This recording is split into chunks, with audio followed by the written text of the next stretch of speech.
I love people who love. Yeah. Say it again. Say that again. I'm love. Say that again. I look love. Say it. I like people who love. Say it. I love love. Say it. Say it again.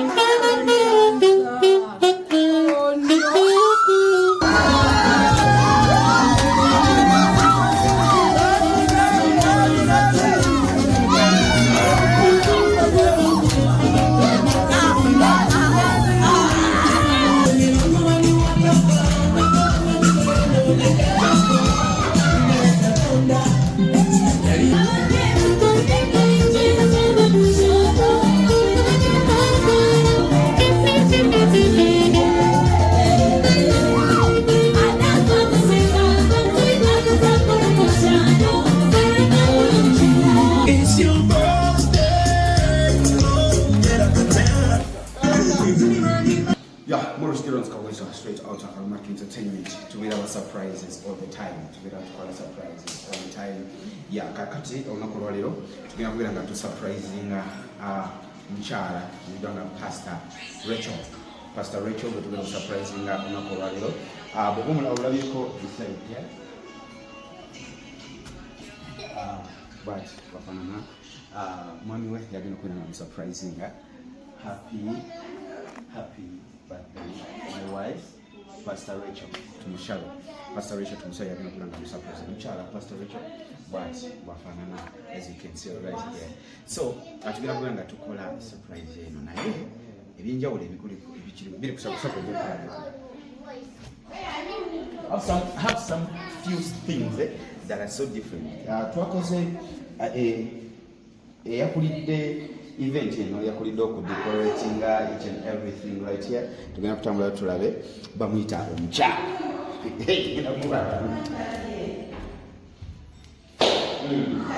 So agenda kubeera nga atambula bw'atuukaawo, agenda kubeera nga atambula bw'ati ajje atambulire mu zino roses. Oh my God, look at this. When it comes to love, trust in more performance kawesa no mukyala bino byonna mbagambye ngenda bagambye because ali behind the decoration, ali behind the plan nakati bwatuuka wano mu mulyango tugenda kumugulira gulawo. Look at this. Atete twagala kiteka ondaba action sikulaba bino biraba byo biraba. All right, kakati asango bino bobo biraba tetugenda kuteekako etaala tugenda giteekako ng'amaze okutuuka wano tumugambe surprise. Look at this guys, mbagamba nnyo nkimanyi mumpulira wadde temundaba sagala mundabe naye mbagamba nnyo nti no love is all about what you feel in your heart. Omwami Tumushabe kino kyawulira okukolera mukyala we, kino kyawulira nti mukyala we agenda kusanyuka. Bannaife tetulinze Valentine. This is so good and mothers, oh my God, I can't wait, yeah. Bagenze baina we balaze. So imagine ng'omwami we yakututteko nawe yakututteko out mugenda okukomawo bakiseka ketala nemusoka nemundabako katono kale musoke mundabeko katono. This imagine mwina gye mwalaze ne mukyalawo just somewhere nemuvuga bwe muti nemukomawo muba mukomawo bwe muti mwakatuuka n'osanga kino ate birthday si ya leero, birthday yankya, but twagadde tukole ekintu kyatasuubira nga tajja kuteebereza nti no kigenda kubaawo. Kati kino bwe kiri. Imagine you coming back from where you've gone with your man, coming back and you find this. Oh my God, love is beautiful. Mukyala Pastor Rachel Tumushabe, happy birthday.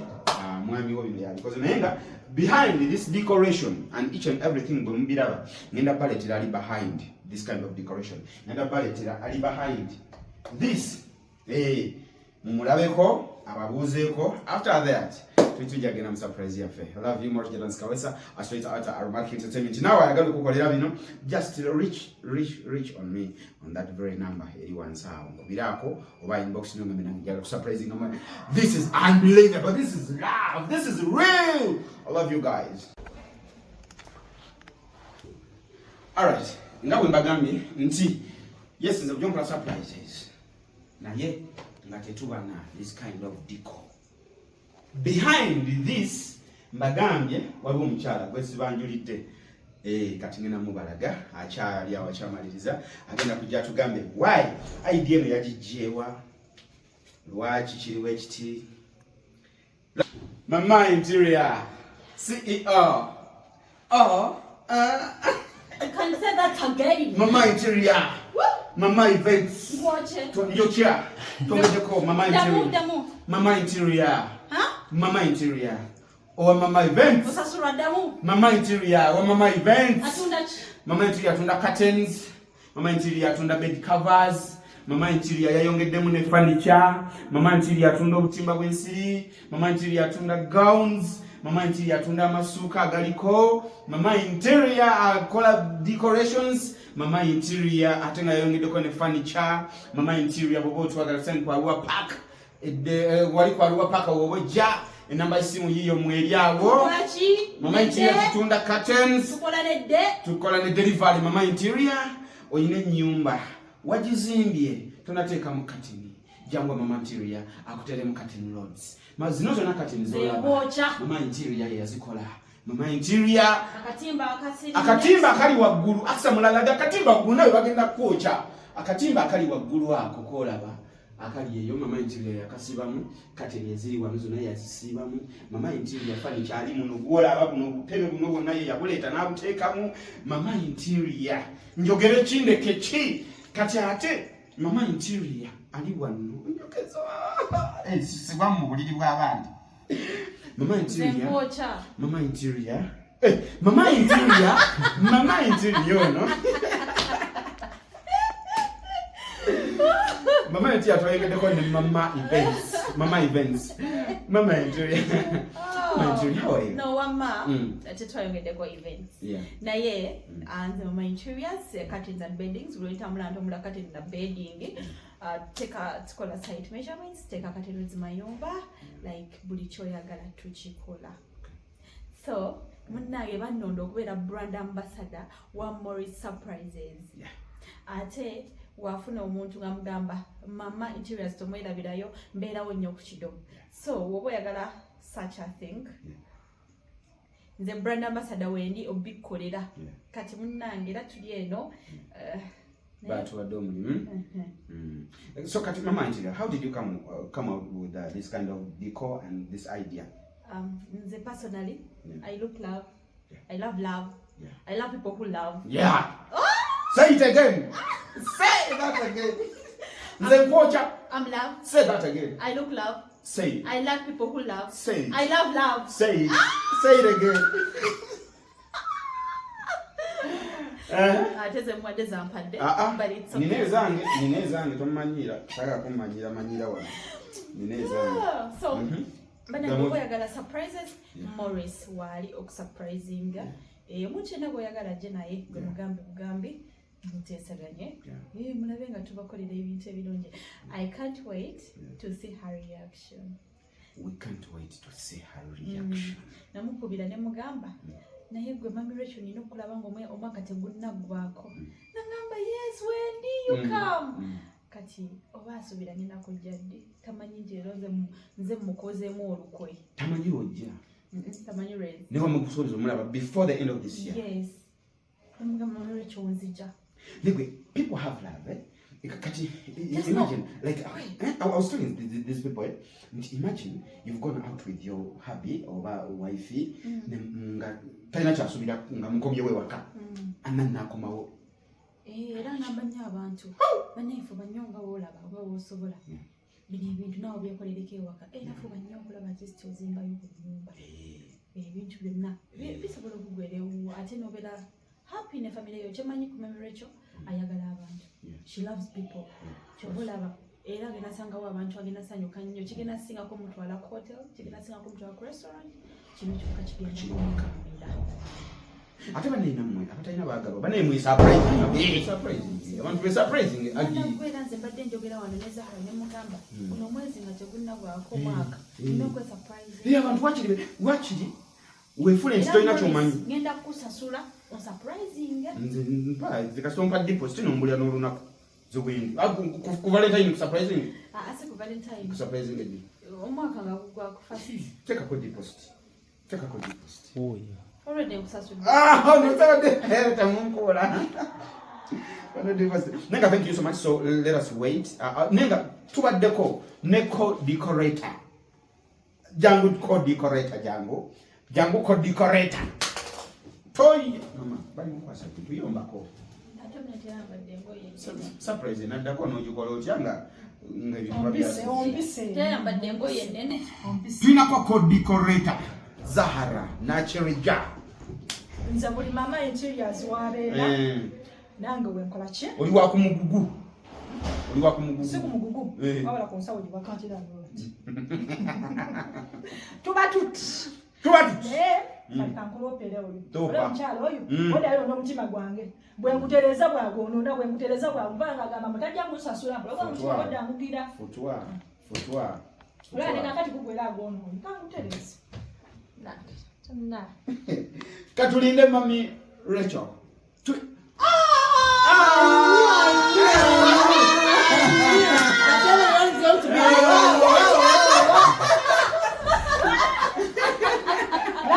nakirabye nga kijja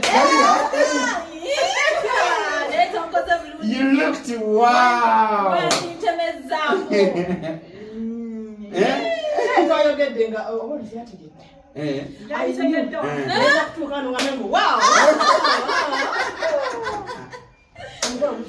ngogubaguba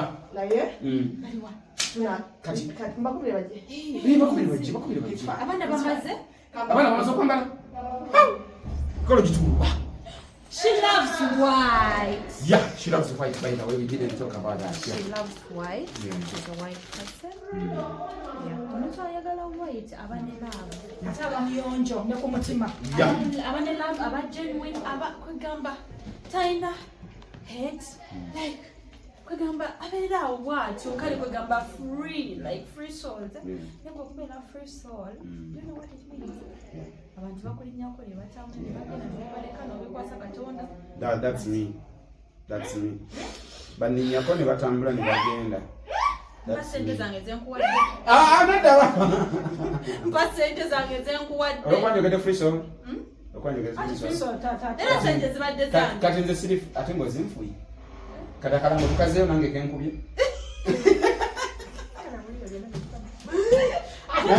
Nanga kalamu kazeyo kenkubye.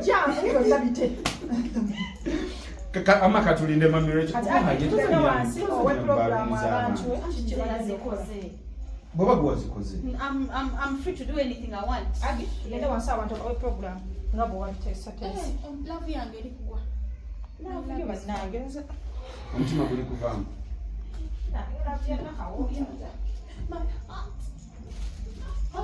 But the book is too easy going low.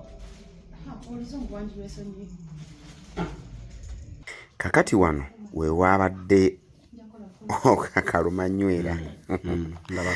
Kati jukira ekisenge kino twakitimbye bulungi kyekisenge kye. Kakati plani yaffe yabadde nti ajje wansi bamwanirize bamala omwaniriza bamuwe n'ebirabo bamweziri engoye ayambale ajje wansi ng'amaze okwambala. Kakati wansi kye twakoze ne tugamba you know what tumuteeke wansi ayambale bamusanyukire happy birthday biki. Kakati sister wa bbaawe amugambe kwata engoye zino ogende mu kisenge oyambale.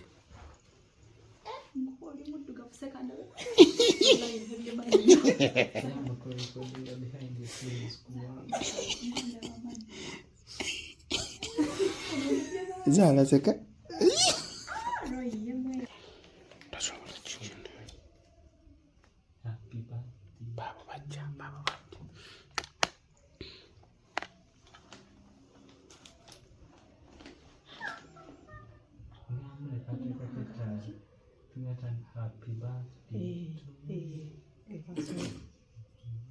Tukenalina kuteka katala. Gula unga hii. Yakayingira.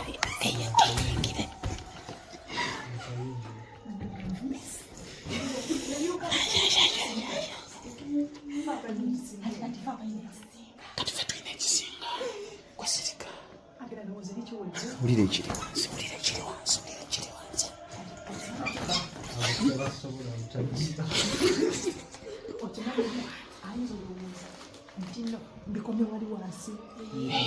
Anti kadi yama chikomye wansi.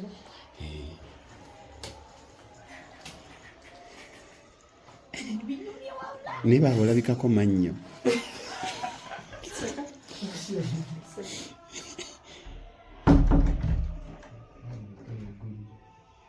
Obedda si wasibe. Waleke boti.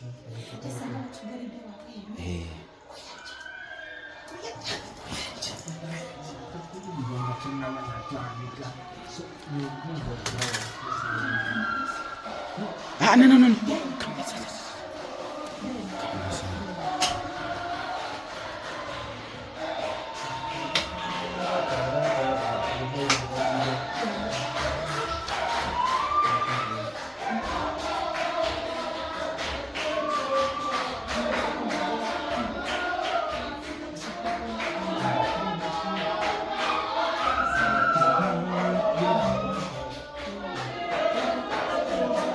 Hinda kangule.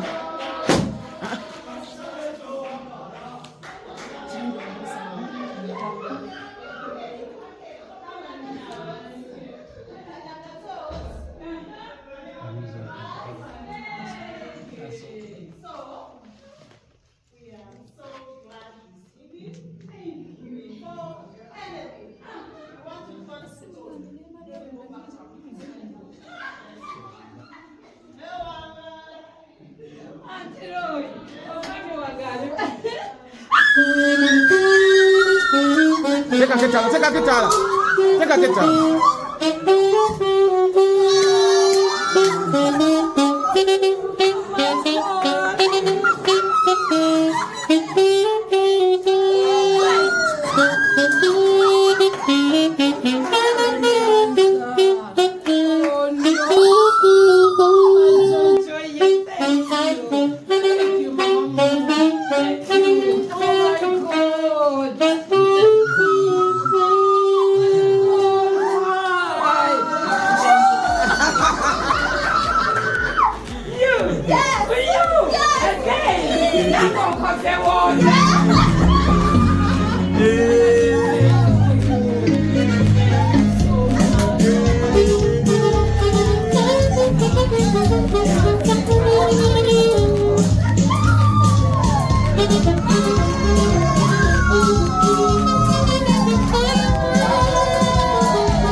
Acha mgambe.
Thank you so much, Morris.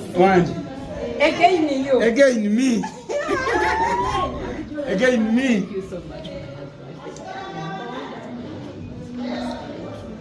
Nancy Sabanande, but trust me, it's a surprise. Real one. Ah, real. Target Plan. Master plan. Master plan.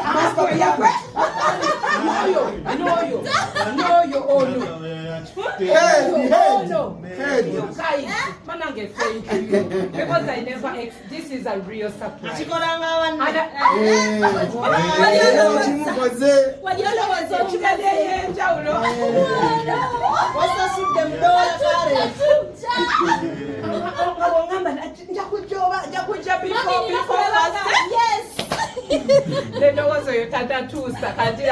Thank you so much. Thank you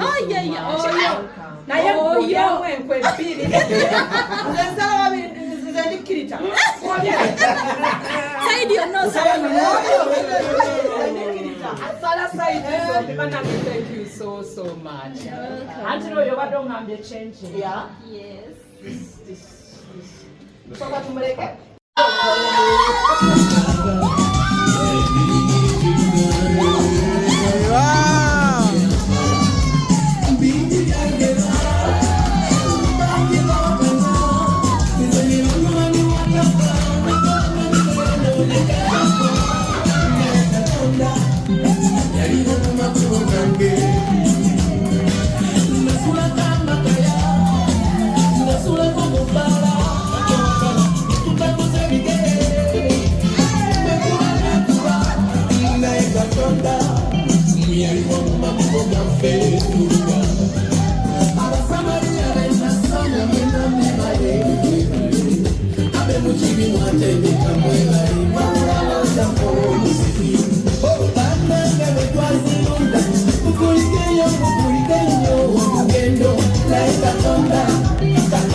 nga woli setagenga ngoli nange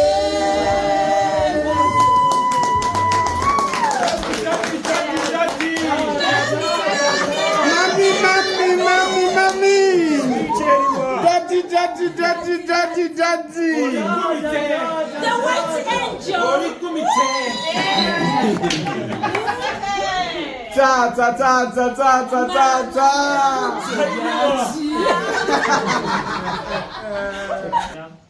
Ku birthday ya mami waffe ono era I think she will give us a word.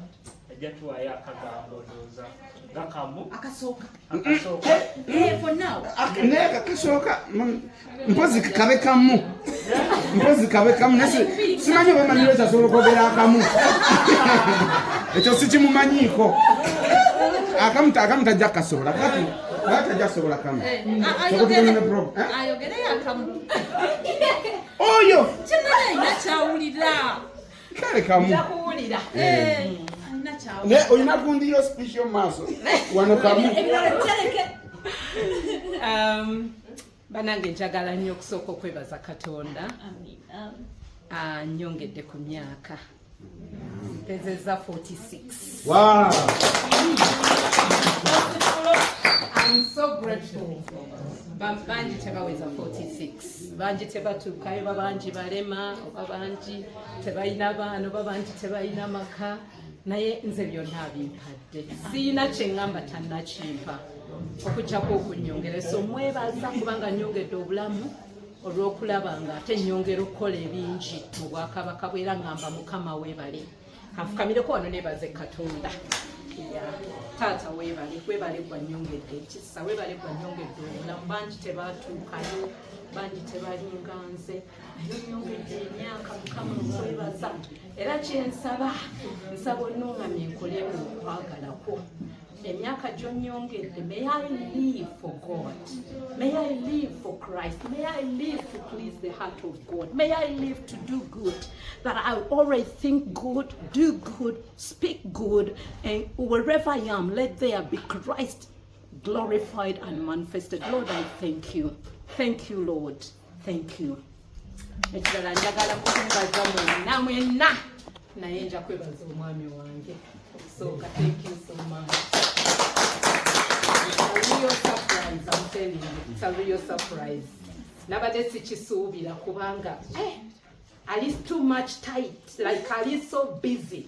Nga ne bwatangulira kabalagala nkitegeera kubanga byakwasaganyiza bingi. Tulina gye tubadde nanga ekyo kyagala kitwale mugamba no kale kya mitwalo 8 kitundu mugamba no obusawo bwa sementi obwetaaga like mulaba ali tight naye naga neŋŋaana naye waba nkoledde kino. I'm so grateful. Thank you. kati ako nno ako ke kagamba akamu nze nabagambye kati mutyanaka waya katutwala mu program eddako mutyanaka yatwala mu program eddako nga program ekyambula then geno nekidako Mami.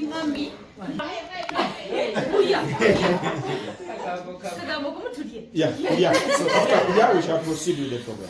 Program eddako kati twagala omulemu okakane oyo kamere gafaka ekitiibwa twasuze tufumba twasuze tutimba twetegekera bwe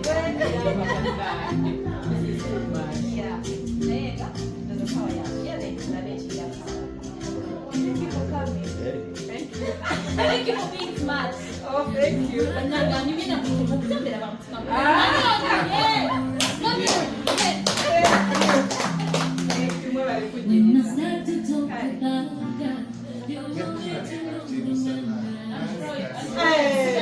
Omwami akyalina kyagamba.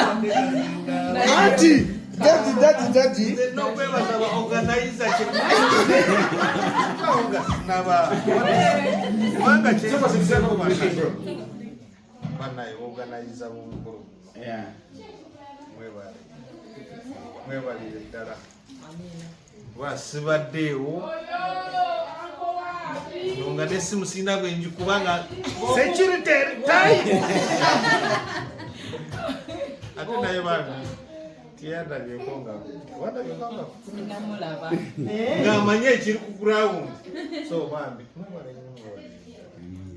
mwebale kubeera okusuka ku mukwano kubanga kino ekintu kwagala mwebale ddala twekubireko mungalo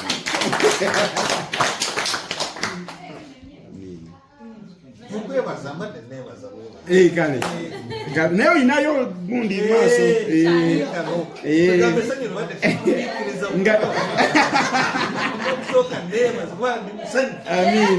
amina kale katugende amalokooli gye geekwatira amataayi.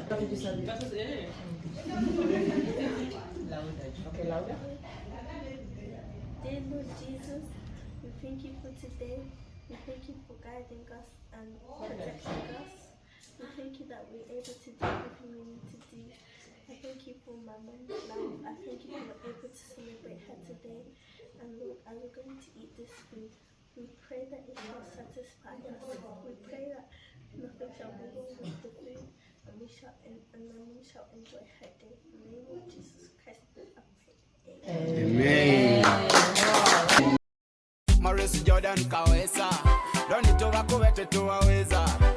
Maurice Jordan Kawesa, don't need to wakowete tuwaweza. Nakela kumachanga nyingira site kukola kufuna yezigula binyeba.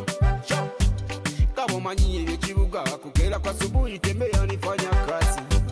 Laba katonda kye yagereka sosolya bwanta ferie mbakwata. Bansala ndaba malayika yakola ne olulya msinga nemaya. Omutima ne gunkuba konze mutandise ntya. Kabo manyi ekibuga kugezaako kulemerako nga kyatwela. Namusala ko kiniga ziratatatatatata nzijayo za radio. Hello pretty girl nyirira bitani saba nkobozeko. Amanya bampita Maurice ne bampita Jordan kiba kyekimu. Yengo nyirira mateeka saba ku kadde tunyumye nze naawe. Yangamba talina biseera genda mangu daddy we yamutumye kawunga. Konze sekse naawe bakukanamba naawe. Tunyumye mungo tusikimu bibiri bisatu tulabe tekimo. Omwana wa biroda nyirira kufa yansima na musima. Kalina we yatyama nedda. Yimirira sebo. Yitawo. Ngoshana na mkwano.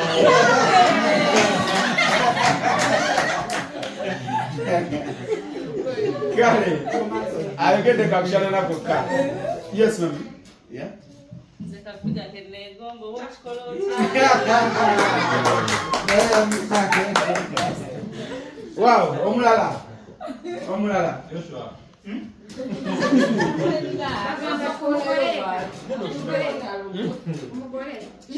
Kumugole. Ng'olina kyoyagala omugamba, olina kyoyagala okubisaawo, kyonna ku mugole. Mungu yebale kutukumira mukwano. Yebale kunyirira.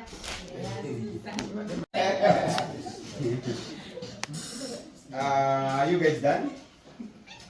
But I know you have words to say, but you just try. I know, I can see you have words on your lips. Mirabanga mwine bigambo bingi. Bijja kujja maaso. Kale. Bigenda kujja maaso. Happy birthday, Mom. Wow.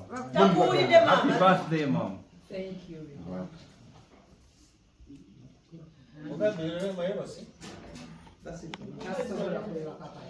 Kale kati nkaseera kano bwe tubanga ebigambo bya famire byebyo mugambe byebyo anti abazuukulu Talina abazzukulu. Talina abazzukulu. kitebuugera baganye okwogera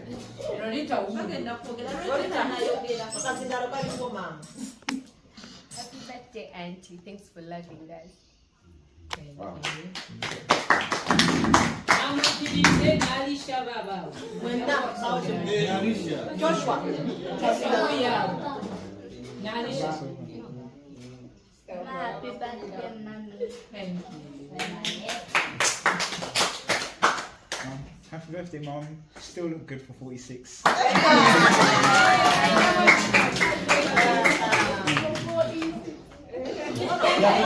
Next.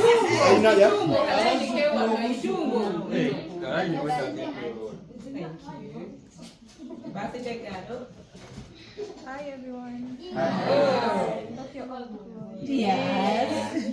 I just want to appreciate. Uncle for loving. Mommy wa daddy. Wagala. Daddy wa mommy. Hey. And I want to say we are blessed to be sharing the same birth anniversary. More years to shine, happiness. Thank you for being a happy person. God bless you.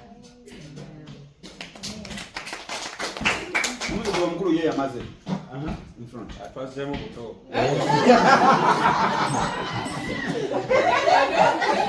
Hi everyone. Manyi tubeereye bweru zingu tumenya nasobola kujana tera no you know akati nzenda soka kwebaza Katonda okulaba nga tuli wano nga tukyali balamu kubeera maanyi ge nembeebaza mwenna okulaba nti mutukuŋŋaanya nga famire netusobola okubeera wamu wetuki mu ssanyu. Saba Katonda abatizeewo abawe kye musinga okwagala.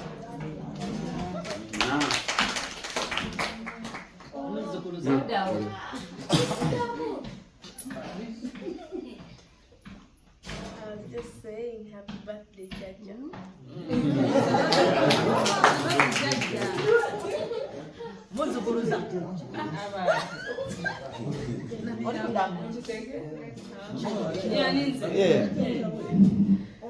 Assalamualaikum warahmatullah. Waalaikumsalam. Mama Regan, webale twagala, webale tusembeza era kwa mchala musanyufu osembeza buli omu. Sawa Mungu akutukumire tukulabeko paka yaine ku bazzukulu b'abazzukulu. Uncle abadia uncle njogera naawe webale kwagala Mama Regan nsaba nawe akwagalire paka Allah awe ekisinga obulungi mu bufumbo bwommu. Maimula. Okay. No, jirita. Endikirita naye netonda. Naye kyamaanyi nebaza Mukama kulwa emyaka gyakuwadde. Kubwekisa kyabutaddeko ne famire yaffe yonna nkweyanziza nnyo okutusembeza. I just want to thank you for that love. Ate nkusaba emikisa. Ate tukusuubiza n'omwaka ogujja guno nga 29 ogw'omunaana ekitogote nga si kisaani kyekyo.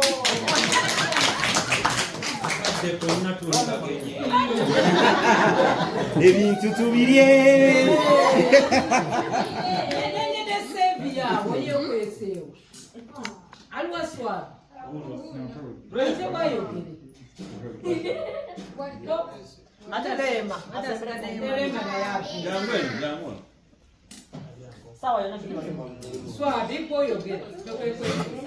Swabia.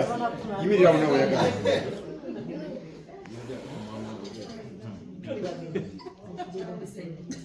Nazimba.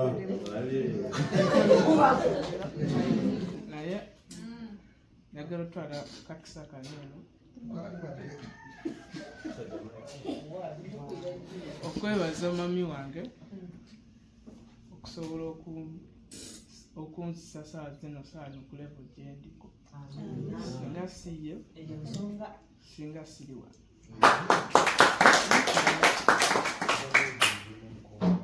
nekirala saba okwebaza mwenna abasobodde okujja ku birthday. Mukoze omulimu gw'amaanyi ate era kyensobola obasabira nti Katonda abaddizeewo ku kimusazeewo okumukolera olwaleero. Nawe mbadde ngambe sina bintu byakwogera.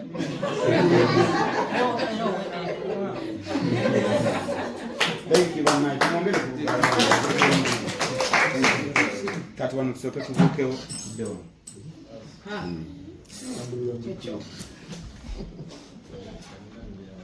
Happy birthday, mommy. Wish you more blessings, more money, and more life, togetherness with that. Wow. No British,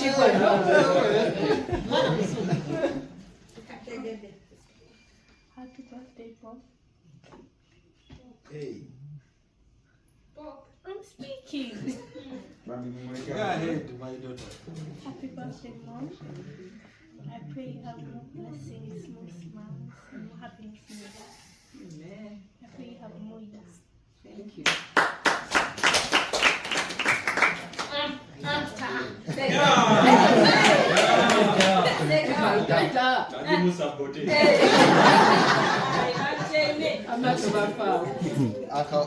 Bagayita misana emisana emirungi mwenna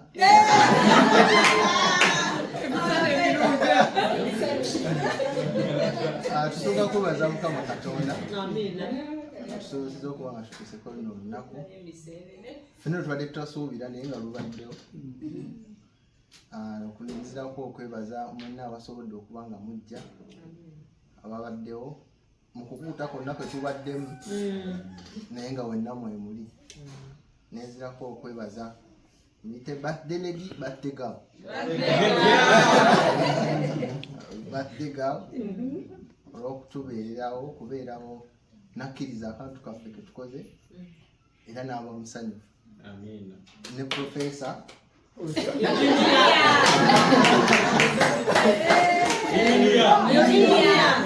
olw'okubanga agenze kasawo n'ateeka twebaliza tubaniriza nnyo Katonda yasinga okumanya abadde nga atuteeramu emikisa mu buli kimu.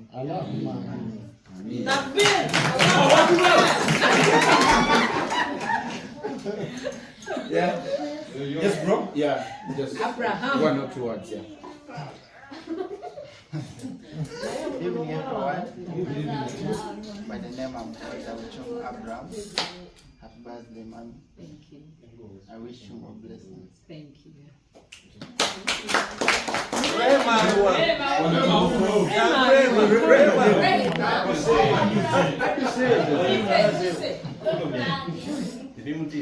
Kati bagire nga boogera nga nagundi bwako.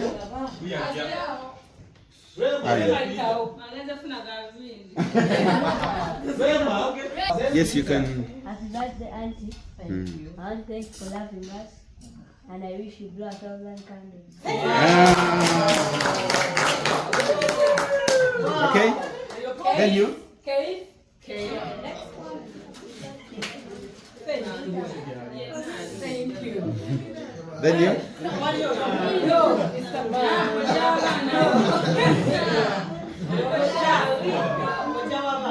First of all,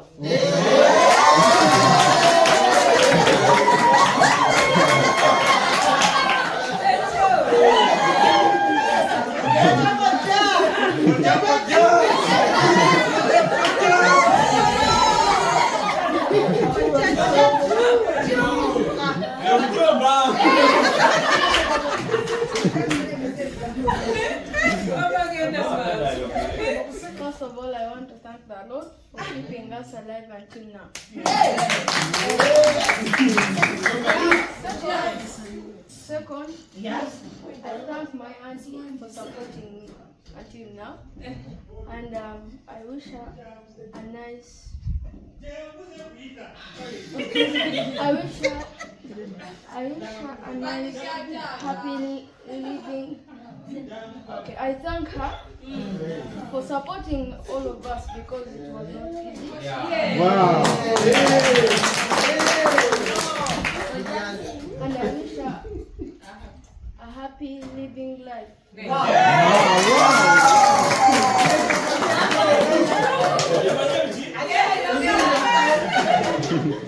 I pray to the Lord that keeps her living longer and longer until the time. God wishes.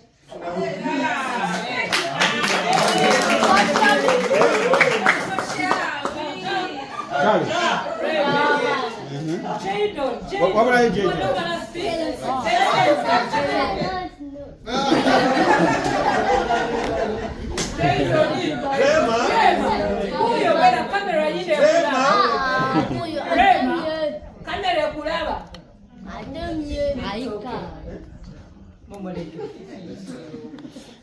All right. Kati mu bani tuyanza nyo tuya. Dai, sokoto wika kukoje ngalo.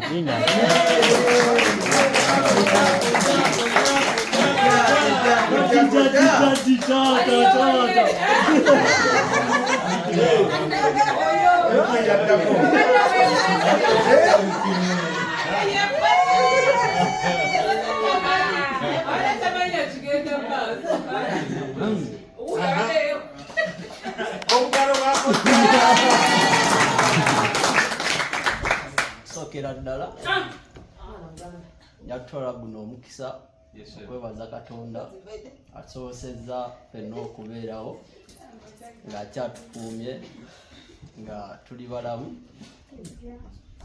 nga tetuli balwadde.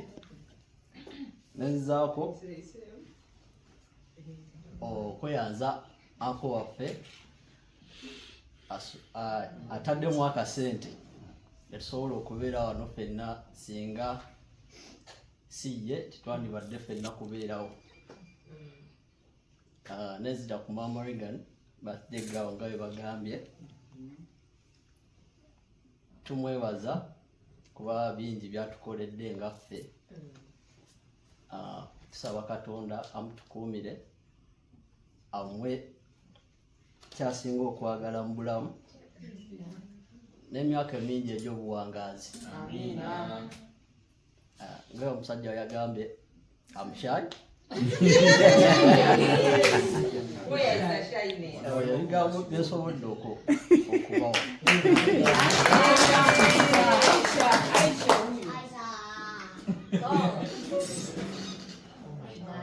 Happy birthday, Mommy. Thank you. All right. Tumazeyo kati mu kaseera kano. China ebyokwogera. China, Reagan. Nani mnatajayo?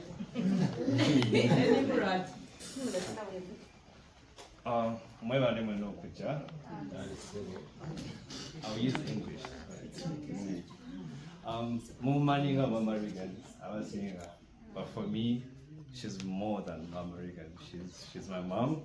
She's the foundation of Tumushabe family.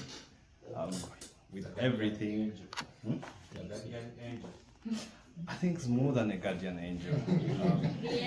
She's the foundation of everything, of all of us being where we are and being right here.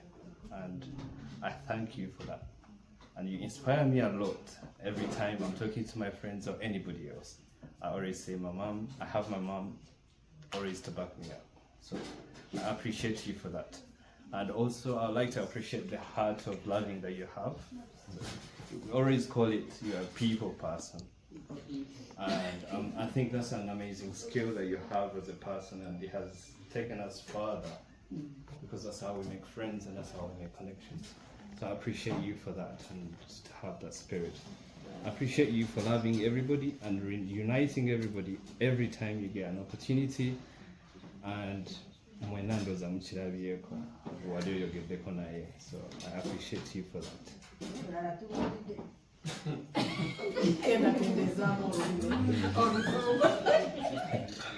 Tumwebaza okubeera nga twagadde nnyo, okubeera nga ffenna w'omudduukirira akaseera konna abaddewo.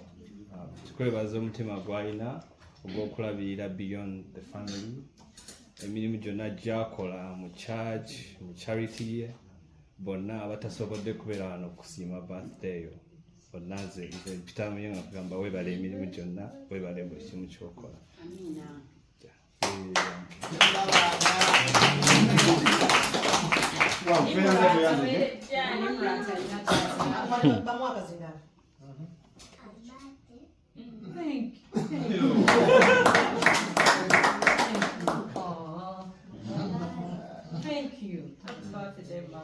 Tweyanza nnyo. Regan kati wali tumaze okwogera fena kati Regan azemu nayogera. Regan ayogeredde abaana Regan ayogedde ku ekyo kati ngenda kusaba sister ye ayogere kuba family.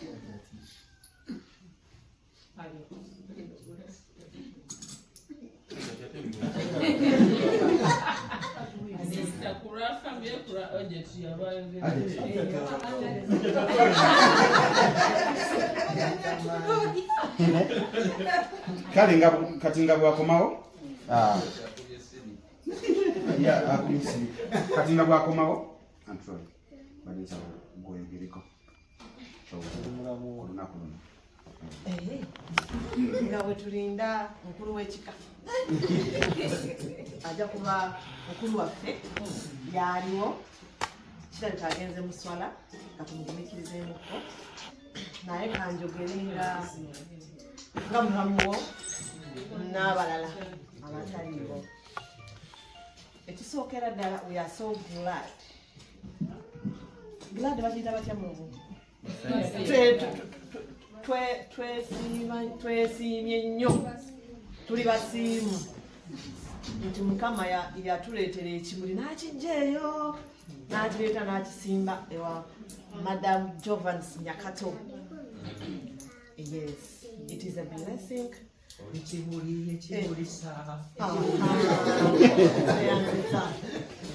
On behalf of your balamu bo manye tebaliiwo okimanyi bungi bakwagala nnyo tulina essanyu lingi nnyo kuba Mukama akuwadde obulamu n'otuuka ku kino ate n'otwagala yakusaze. Neebaza nnyo my brother, he trusted me n'ankwasa guno omulimu ne ttiimu yange egenda kweyanjula emirimu gye twali tulunda nga tukitambuzaamu. Kyabadde kirungi twakipulaninga dda nga tonakuteekateeka byakujja naye we are so glad nti kyabadde successful. Bingi agenda kugamba ye mwennyini alina bingi ebyokwogera what I know naye mweyanziza nnyo okwagala mukyalawo bambi oli kyakuyigirako ku bantu from your siblings. Yes, you are a very good example. Ate otwagadde nnyo nga family ya Nyakato like akatiba ka Nyakato konna konna okalaba print muziko bambo tukunganyiza. Mukama akuwa omukisa, Mukama akwesa osinga okwagala. Twongereko banne ku bugalo.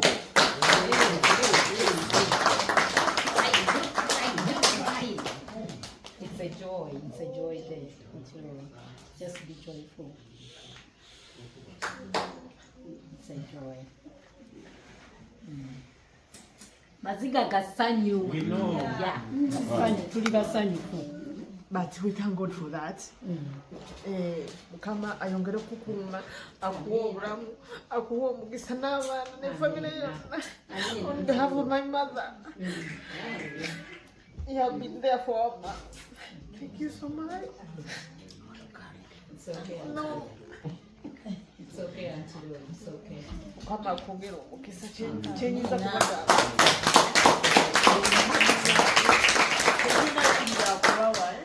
Naye Mukama yasinga ajja kuba.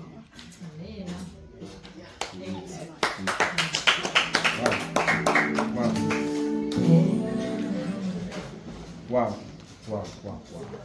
My speeches wezijjamu emotional moments man.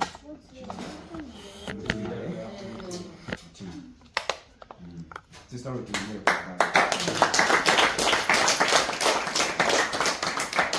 mukaseera kano aja sitanaddayo mukaseera kano nja kusaba Mundi kuli namulabawo omusajja IP omulundi guno wali kitegeeza wakukido so kati mukama wange nja kusaba okukona akagambo ku lunaku lw'etaano. Madam first. Ladies first.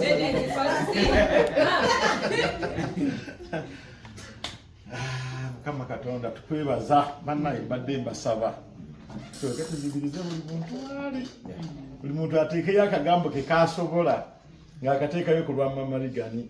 Mukama Katonda okumuwa obulamu okutuuka olwaleero dakiika emu tewabaawo agisukka.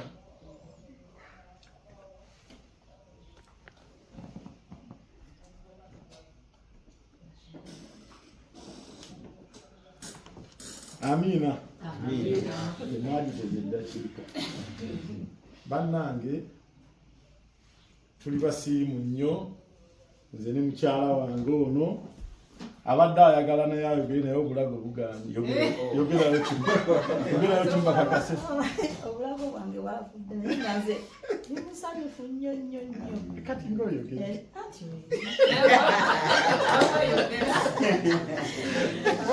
Mukama yeebale atutuusizza ku nnaku n'olwaleero. Ate era nsaba Mukama yeyongera okuwangaaza kubanga tusangikasangika kyekyamazima. Bangi nnyo be tulabyeko myaka gino gye tutuuse muyinza okuba tuli mu sayizi emu naawe muleta oyogere meka kyekyo tuli mu sayizi emu tuli mu myaka gyegimu kale myaka gyegimu naye myaka gyange gye ntuuse wano eno gye mmaze ku nsi ekyamazima Mama Reagan ndi wanjawulo nnyo. Tukumanyi twasobola kumanya Uncle Fred nga bwe tumanyi naye n'osobola okubeera nga otubeererawo eyo gy'oli nga tetukumanyi totumanyi n'osembeza abaana bange n'obaagala ng'abaana n'essaawa ya kaakati. Weebale nnyo nnyo nnyo nnyo nange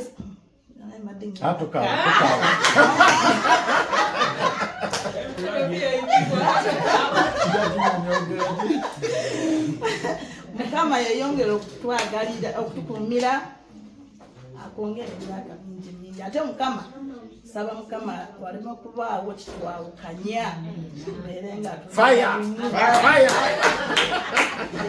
Uncle Fred tweyanziza nnyo nnyo tweyanzeege muli kyekimu kimanyi era mumala kweteesa okubeera nga mubaako kyemukola ki mwebale nnyo mwebalire ddala tubakoppe naffe tubakoppe. Omukyala Mother Smite anaasobola okwogera kuba yadde obulago ng'agamba tebwogera naye bw'atuuse wano kisa kya Mukama butadde amaanyi ga Katonda gali wano. Mama Reagan nze ne famire yange tukuyozaayoza olw'okutuuka ku lunaku lwaleero lw'amazaalibwa go. Mukama Katonda yeebali nnyo yeebalire ddala okutuwa omuntu omulungi nga ggwe ebitali byakulimbalimba ekyamazima mba n'ebyokukola bingi naye ekintu nga kikutte ku Mama Reagan ekikwatako Uncle Fred mbirekawo mu mutima gwange mbaagala ge mazima saagala kukaabira wane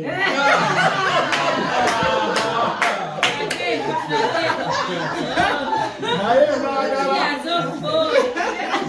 mbaagala ebyaddala ebitali byakulimba sirina kyensobola kubawa ge mazima newankubadde nina byennina naye sirina byensobola kubawa naye Mukama Katonda oyo akutte eggulu eyabaleeta mu bulamu bwaffe buno obunene bwe butulaba tuliko kiyinzika okuba yemmwe naye Katonda bw'aba awulira asooka nnyamba abawa obulamu then bw'anaamala okubawa obulamu ate era atukwatirwa ekisa ebyo byonna bisobola okubaawo nga bitutabula abibikkeko tutambule era bannange mwena mwena abantu abali wano njagala tubeere ba mukwano ate ogutali gwa kulimba munno bw'abeera akunyizizaamu nyigamu ng'omuntu naye musonyiwe oluganda ekigambo oluganda kinyuma nnyo nga mwagalana ate ng'omuntu omusonyiwa bw'oba obadde ogenda mukuba funayo eddakiika ogambe nkusonyiwa ogusemba naye ng'ate si gwe gukola sigwe gusemba banaye munaatusonyiwa ebigambo ebisinga obungi mu byogedde ate bw'oba n'essanyu ebigambo birina engeri gye bibulamu kati maama ligano nanko Fred mutegeere nti byesoogedde mbyogedde abataze wano abeewaka waffe babatumidde nnyo era tusaba Mukama Katonda abawa obulamu abawa omutima ogwo temukyuka ate naffe bemulabiridde naffe tetujja kukyuka tubasuubiza ku lwa Katonda n'ensi yange.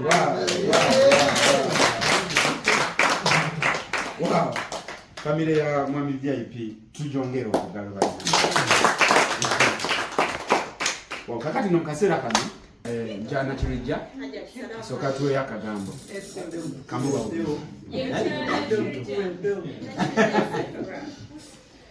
ya awe nini Assalamu alaikum wa rahmatullahi wa barakatuh. Aunt Rachel. Usoso kulaba natya kulya bigambo oyo. Yegera mwami Fred we namugamba last time. Naye sokera ddala happy birthday. Thank you. Nebaza Allah nti asobodde okukuuma paka ku gino emyaka. Era musaba era nja kwongera okumusaba akukuume era kuwa obulamu obulungi. Aunt Rachel, Mwami Fred, simanyi na wakutandikira. Ne Aunt Rachel wafuna omwami, nofuna omusajja, nofuna omukwano, nti Mwami Fred, namulaba lunaku lumu, n'olunaku lwe nasinzeyo ofuna ekizibu mu bulamu bwange wallahi yasituse najja ennamayumba nanzikirako maama wange. Mwami Fred neyanziza nnyo neyanziza. Abala ebyo byonna by'osinga okwagala. Era bweyogedde emyaka 46, maama wange yafiiridde ku myaka 46. Era abaana mwenna abali wano mbasaba. Bw'obanga tonnasaba saala yonna, saba nnyo Katonda awangaze bakadde. Kuba kati nze luli kaŋŋambe mbadde simanyi mugaso gwa maama mu bulamu. Kati ngumanyi ne kati nti ne bwe ndowooza bulowooza ku ye sekendi emmere nnema okulya. So abaana mbasaba mufube nga bwe musobola. Bw'oba ofunye 2,000 oba kaswiti togamba nti maama ngenda kamuwa enkya. Katwale kati okamukole ki? Kuba kati nze ne bwe nfuna kisaawa zino wallahi maama wange sobola mukola ki? So kati mu byonna nsaba bazadde baffe tubasabire nnyo obuwangaazi kuba bwe babeerawo bingi bye batukola ki? Bye batutaasa. Aunt Rachel nsaba Allah akuwangaaze ku muggalanda gw'oyina osobola olabe ku muzzukulu ate. Mwami Fred nze wendi paka paka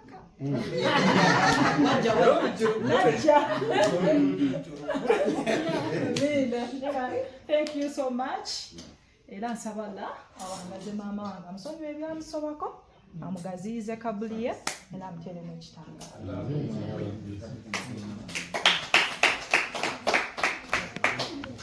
Zara Machija, thank you so much. Thank you. Mukasera kano na mchala nakaoya Agnes Jena master planner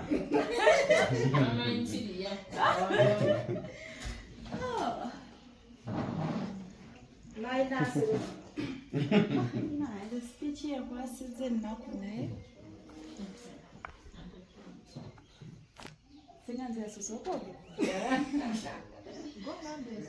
Come here. John John chapter 4 verse 19 egamba, we love because they first loved us. Yes. Nze njagala nnyo abantu abalagala. Mami Rachel, happy birthday. Thank you. Nsaba Mukama akuwangaze. Nsaba Mukama ayongere okuddamu essala zo zonna z'osaba kuba nkimanyi osaba bingi ate era weebaza. Nsaba akuddemu byonna by'osaba. Nsaba mwongere okuumagana ennyo. Mwebale kunsembeza. Twasooka ne tuteeka bino bye tulina ebbali nti mwandabira mu firimu bla bla bla. Essaawa zino sibirowooza nako. Bwenzija wano ewaka neerabira nti ndi muzanyi wa firimu neerabira nti ki like I feel at home. Mwansembeze ne muŋŋamba oli mwana. Era Uncle Fred namukubirako ku Christmas. Nambuuza oyogeddeko ne mami wo? Konze njogeddeko naye era nekusuubiza nti ngenda kujja nkulabeko mu mwaka tegunnagwako naye nga nkimanyi olunaku luno tugenda kubeera wano. Nsaba Mukama akuwangaze akugabirire bannange nze simanyi nakumanya. Uncle Freddy, thank you so much for loving us. Thank you so much. Era nze wendi Mami Rachel obeera ngeyo muwuliro nekikute Uncle Freddy taliwo abaana tebaliwo buli omu ali busy wendi.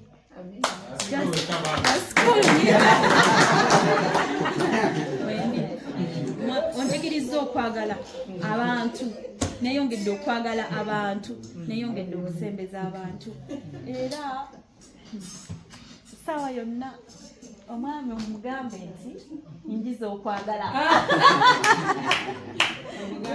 nange ngenda kuguma nina gwendabirako kale naye nga thank you so much. Happy birthday Rachel.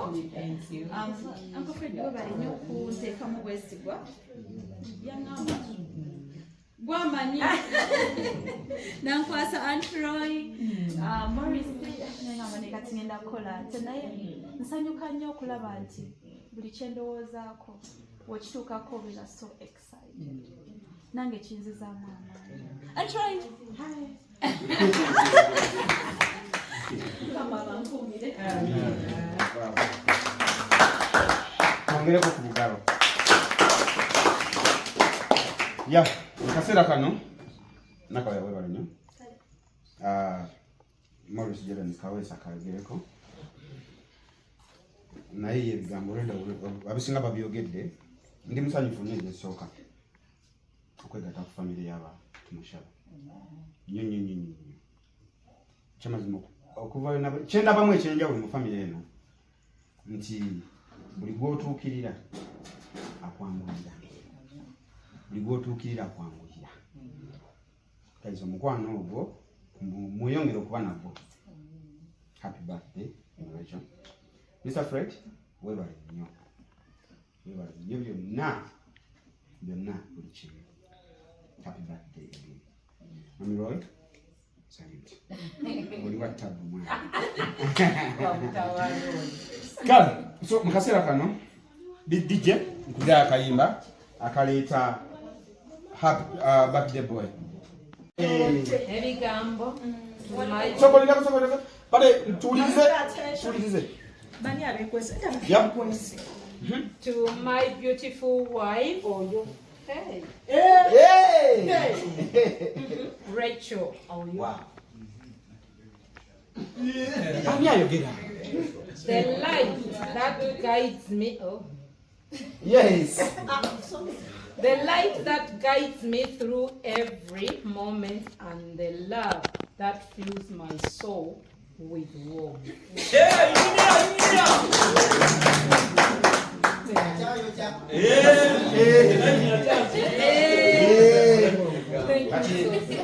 Agenda kasumulula tulabe ekirimu.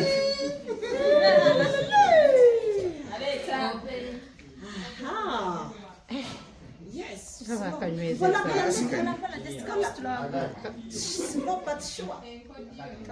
Kadda waggulu sika waggulu konna yes waggulu.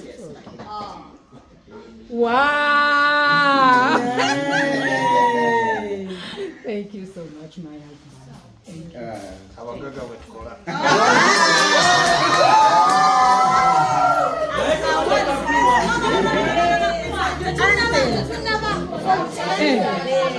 Before you do anything, hey, we want you to read to the congregation. Oh my God. Yes. Congregation muwulira. Waliwo wano obugambo. Hey. Since that day. Mamulisizeeko wano sapitula akasimu akalight. Yeah. Since the day you came into my life, you've brought an abundance of joy, comfort and love. Wow. Omugaga wacu. Abagaga bwe bakola.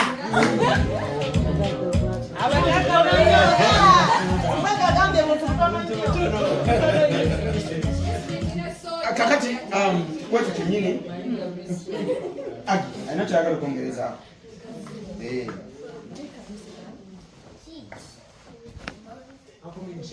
Just like other watches, but that watch is different.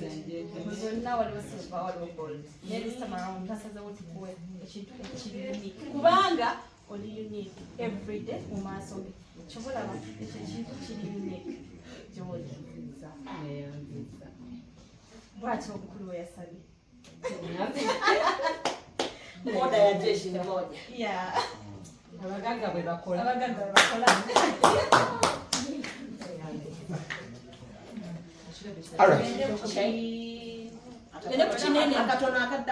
akatono akaddako ngawe tuli wano inside.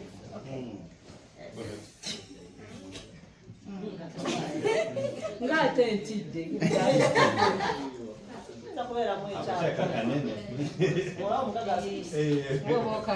Omugaga asituse bannange nga neyanziza kati nze mba nkeesumululira. Just pull that, just scour, no scour, chibambo that.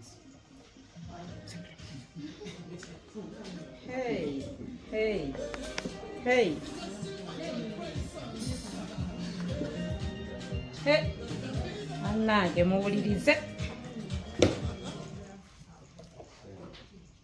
A woman after God's own heart. Bible!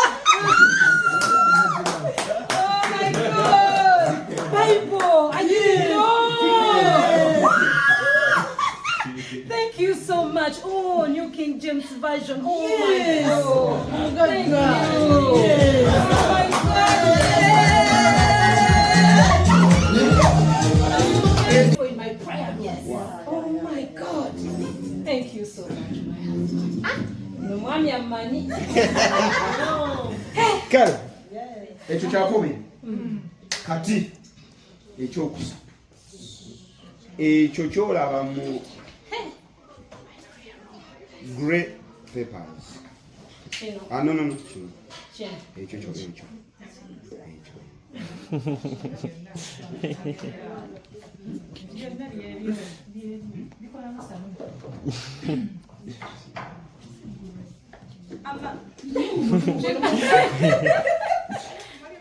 Chiriwa chenzira.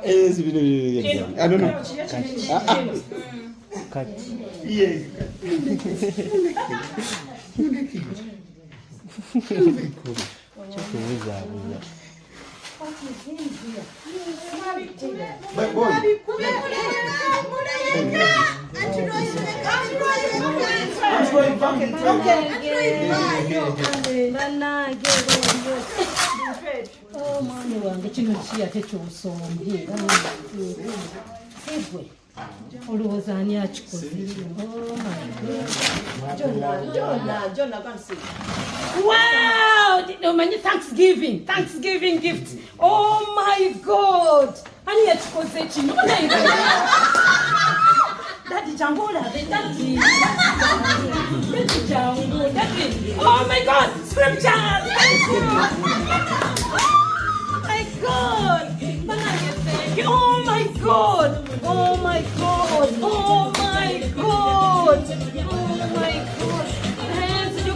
mwami wange nga mbuza scriptures zenjagala mu Bible. Oh my God. Oh my God, ask, oh my God, Genesis in the beginning. My scriptures. Wow. Ani yakoze kino. Oh my God. Oh my God. Oh my God. Nanga ingini ya waba. Oh my God. Oh mwesira. Stokompya. Yobongo. Kanangenga neyanziza. This is so beautiful. Oh my God, we are on the foundation of the Word of God. Yeah, thank you. Oh my God, nayo mwami uno. Oh yeah. Singa mbade nchasobola okuzala. Hey. Sichasobola.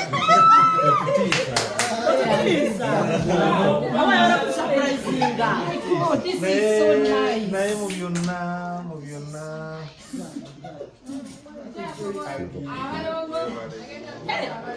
Hagiye yabikoze. Oh no, Mommy, thank you. Jordan mwebale kuyiiya osobola okubeera ne ssente naye n'otafuna This is so beautiful. abantu osobola okubeera ne ssente Tosobola kukola kigaino nga tezina we zikoma. Hey, Holy Spirit. nze bino tusaale bikoze Oh my God. oshuwa saale Kigenda. This is so nice. mwebale Mambi neyanziza. Nze mukola omutima ogwana mambi thank you. Oh my God. mwebale support My son supported. You did. I know you Okay. did. No, you did. naye mwebale nze sina kyensobola kubanga Anange thank I'm you. so happy Dadi tukiwanike muko waggulu. Ndaba tukiwanike muko. Tukiwanike. ebifaananyi Teka tukiwanike muko. This is good. Ani alina kamera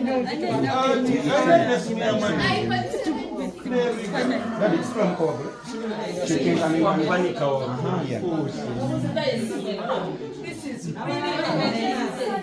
Manyi bagenda kumbuza ekiraki. This is really amazing. Thank you. Hey, look here and smile. Thank you so much for whoever put in everything to make this. Oh my God, chicken again, what that? This is really amazing. Prayer room. Bible, prayer room, prayer room. Oh my God, Daddy, call him for the copy and prayer room. Oh my God. Mambi neyanziza. Thank you so much. Thank you. Kyemunkoze leero mumpa. It's beyond what I was expecting. This is really good. Munange mulebale. This is really amazing. Thank you so much, guys. Kino waliwo abagenda okunsumbuwa ngenda batawaanya. This one, I'm telling you, this is amazing. With scriptures. Thank you, guys. Buli ataddemu amaanyi bambi neyanziza. Obudde, sente, okulowooza okwo. Not in vain. Thank you. Wow. Yes, nze MC ndiddeko. Ate nga mbadde mbimanyi naye Sirikiridde naye tumulowooza nti naye nange ekyamazima binteddeko ate nga mbadde nkimanyi naye we bali kusiima. Ekyamazima bw'okolera omuntu ekintu n'asiima ofuna amaanyi. Toyanziza okusiima. So kati endala tuliyeko tukome kwetu.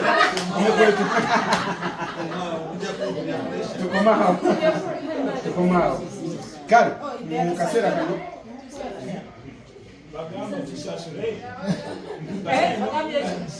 kale so mu kaseera kano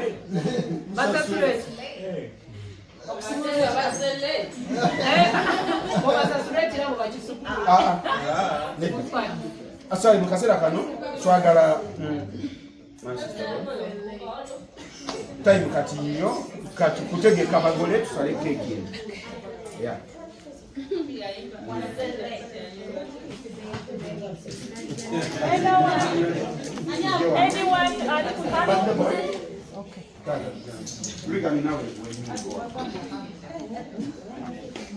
Can I have all my kids behind me? Yeah. All kids behind. All kids behind.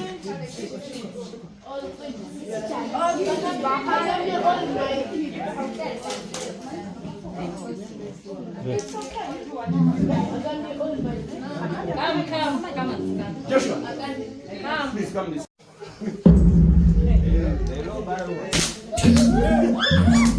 8, 7, 6, 6.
Abatamaliza kazina tugenda kamaliza after this. So mukasera kano birthday boy. Yeah, relax. Let the girl relax. Kakati. Mukasera kano. Ekitako kino ngenda kuyita nakawoya. Nakawoya yaba kasensho kano. Yaba takwata nkasegment kano. Nakawoya. Agi. The floor is yours. My Agi.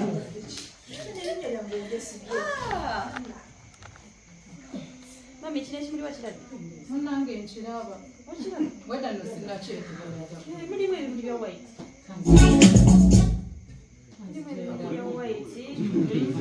Bade munoonyeze mulimu ku bimuli bya white just buno twataddemu decoration kubanga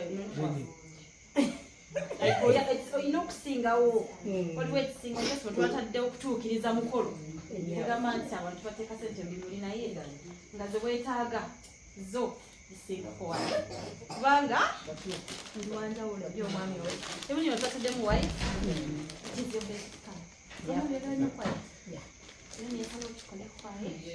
tutuukirize okubeera white omuntu abeera white aba n'omutuba obulungi era netwekobaana netugamba olutuuka bwoti papa waliwo ekirabo ekirina osooka okutuuka mu mikono kyekirabo ekyasookedde ddala era kunyuma bwoti nemaze mukama nange simanyi oba tewakikoze tya ebintu nebikutuuka naye nga kino kyekirabo ekyasookedde ddala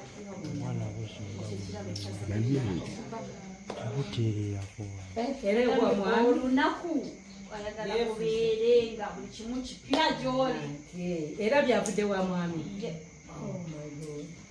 just tubadde tetubyanjudde naye nga byavudde wa mala okwebazaako omwami wange mumpeemu kapooza awo kamala omwebazamu senga teyanjigiriza kufukamira naye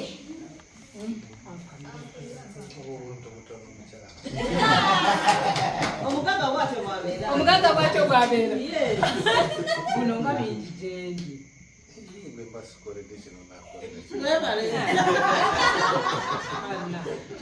omugagga leero nga mpiseeko omugagga nga mpiseeko njagadde okwebaza omwami wange apa ensuuso. Thank you so much. Bino byonna ndaba nga bingi ku lwange kubanga embeera gyalimu essaawa eno neyanziza muwange neyanziza era nange nja kusaba essaala gyonsabira bulijjo mukama akunkuumire obeerewo fakiti ntera n'okwogera ne mugamba katonda ono alaba ebyekisa njagala nze mba nkusooka okugenda kubanga nze simalaako nga ye taliiwo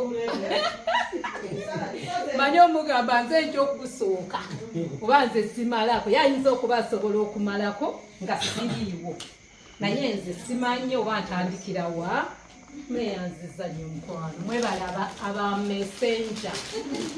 Thank you so much. This is so beautiful. This is so nice. Neyanziza nnyo mwana wange neyanziza nsiinyi banange mukama abampeera ennyo omukisa. Thank you so much. I really appreciate it.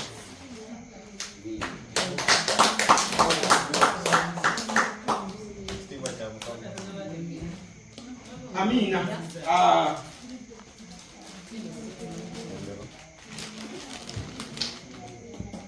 Kati?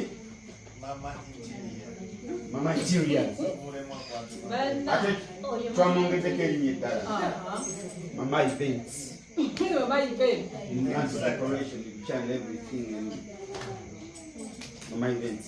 Kale tweyanza bali birthday kati sawa zino. Mukaseera kano.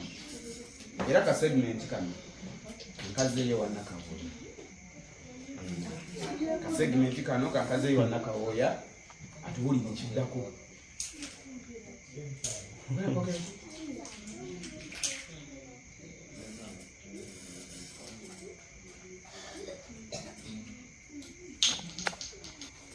mama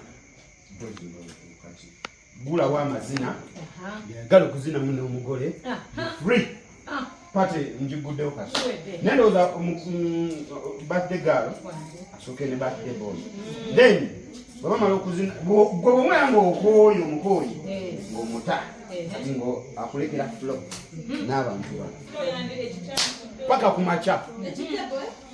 kumaca tebeneveyo tugaziregiyo olaba